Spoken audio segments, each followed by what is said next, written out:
Lose weight without trying? I mean, I like the sound of that, but can it actually be true?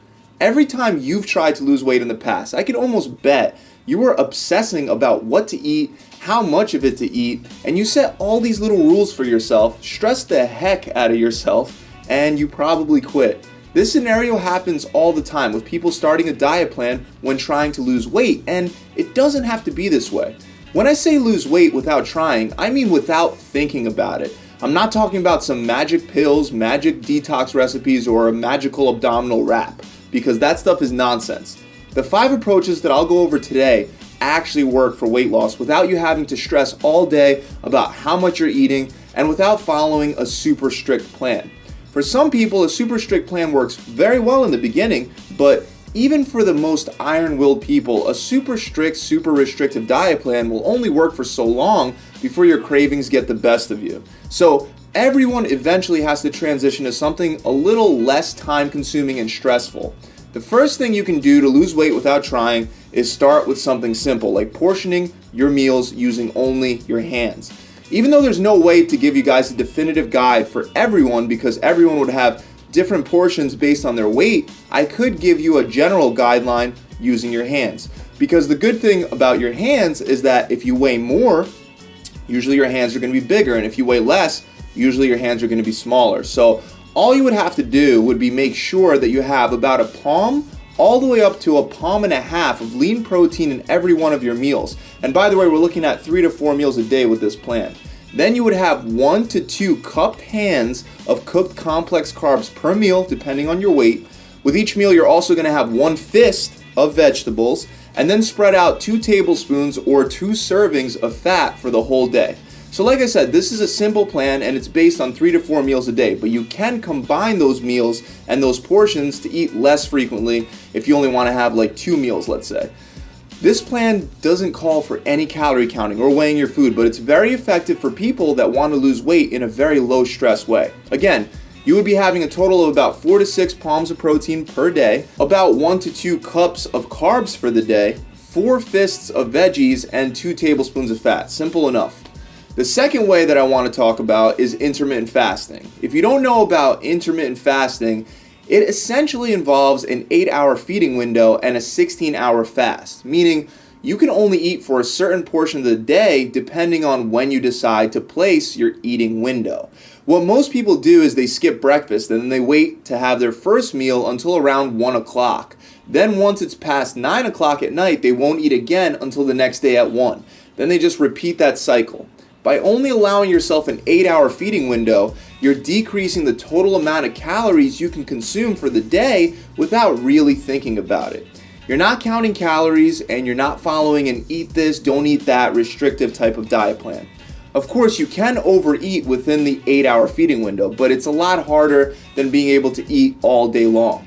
When you first start fasting, it may be a little difficult to skip breakfast, but that's only because your body has its own feeding schedule and it knows when you normally eat. So at times that you normally eat, your body releases hunger hormones like grehlin, and without turning this into a boring science lesson, the point is that your body will adapt to your new feeding schedule within a matter of a couple days, maybe a week at the most, so give it time. The next method is one that I've coined the single ingredient food method, which I've been talking and raving about for a while. This one's probably the stupidest simple one out of all of them, and surprisingly, it works very well. In fact, I find myself following this type of approach all the time. This is how it works. First of all, you only allow yourself to shop at the grocery store around the outside perimeter, meaning unless you're going to get some seasonings or some rice or maybe some frozen vegetables, you're not walking inside the aisles. Instead, you're sticking to the outside perimeter. As you walk around this outside perimeter, you'll notice that almost all the food is fresh, real food. However, every now and then, you'll see potato salads and bread alongside these outside aisles. So the other rule to follow is to only allow yourself to grab foods made up of single ingredients. Meaning, if you come across some bananas, you can grab those. They have only one ingredient. If you come across some chicken or fish, again, you can grab it. One ingredient. Rice would just be rice. Sweet potatoes would just be sweet potatoes. And broccoli would just be broccoli. The only rule you have to follow when doing the single ingredient food method is make sure there's protein and at least a cup of vegetables in every one of your meals. And before you start chowing away at your meal, you have to eat the cup of vegetables first. Other than that, there are no restrictions. And that's it. It's literally that simple. Now you can make whatever meals you want out of these single ingredient foods that you gathered up at the store. And I'm willing to bet that if you actually do it, you're gonna lose weight. And here's why. Single ingredient foods that come from real and natural food sources are naturally filling for the amount of calories that they provide. Not only that, but your body's also very good at processing real natural food as opposed to processed food. Your body's not going to treat brown rice and Cheez-Its or pasta or bread on the shelf, it's not going to treat these carbs the same way. Again, start each meal with 1 cup of vegetables, then move on to your protein and carbs, and make sure all the sources are natural single ingredients. I know this might sound too easy and too good to be true, and that's because most people will have their single ingredient foods and they'll also have a ton of junk food as well. As long as you actually are consistent with it, I promise you, you're going to be slimming down like crazy. Like I said, I do this method all the time. The fourth way, and one of the simplest that I also enjoy doing, is known as the warrior diet. The warrior diet is an advanced form of fasting that's going to take some time to ease into.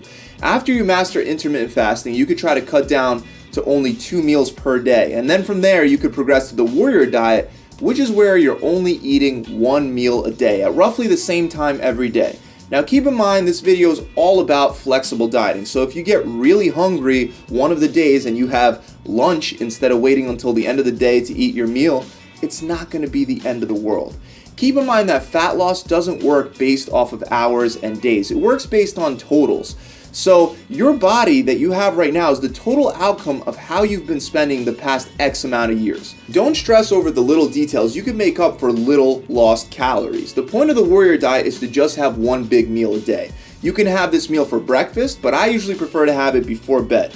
Since you're only eating once a day with the warrior diet, it does give you a lot more flexibility with the type of food that you can eat. I don't recommend it, but you'll probably even be able to get away with eating junk food, since those are going to be the only calories you're going to have for the day. Like I said earlier, your body adjusts to feeding and fasting schedules. So when you first start the warrior diet, even though you've already practiced with other forms of fasting, you might feel like you have low energy and you're definitely going to feel hungry. However, I promise you this does go away over time. Your body will adapt. Now, the warrior diet's not for everyone. If you get so hungry after holding out the whole day that you completely binge out, believe it or not, you can do some serious damage in just 1 meal. So don't get indoctrinated by any one of these methods. In fact, you can combine multiple methods to make your weight loss process even more flexible.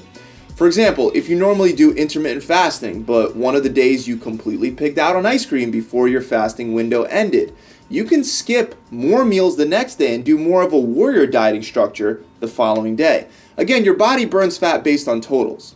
The last and final method is one that I saved for last because it does involve a little more calorie counting, and with that comes a little more stress.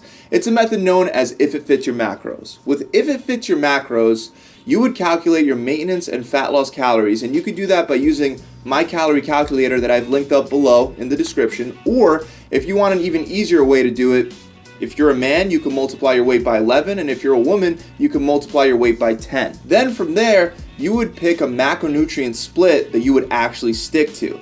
A very common split is a 40% protein, 40% carb, and 20% fat split. But there's tons of ways that you could split up your macros, including high carb, low carb, ketogenic, the list goes on and on. Once you pick your macros, all you would have to do would be record what you're eating with an app like MyFitnessPal. The great thing about if it fits your macros is that it allows flexibility with your food choices. So if you have a ton of carbs left over at the end of the day, you can fill that void with some sweets, for example. Now, again, be sensible. The majority of your diet should be real natural food, and at the end of the day, you can use some of those leftover macros to satisfy some cravings. That's it. I really hope this video has helped you guys out. If you enjoyed it, make sure you subscribe to the channel. And right now I'm also running a free 6-week challenge where all you have to do to get it for free is actually commit to sticking to the plan. And most of my clients are losing either a minimum of 20 pounds or 5% body fat in 6 short weeks. You get a meal plan, a workout plan, and most importantly, you get a coach that's going to check in with you every single week. Click the link below and that'll take you straight there. What are you waiting for? Seriously, click that link. This challenge will completely change your life. I promise you that. The website is gravitytransformation.com. See you guys soon.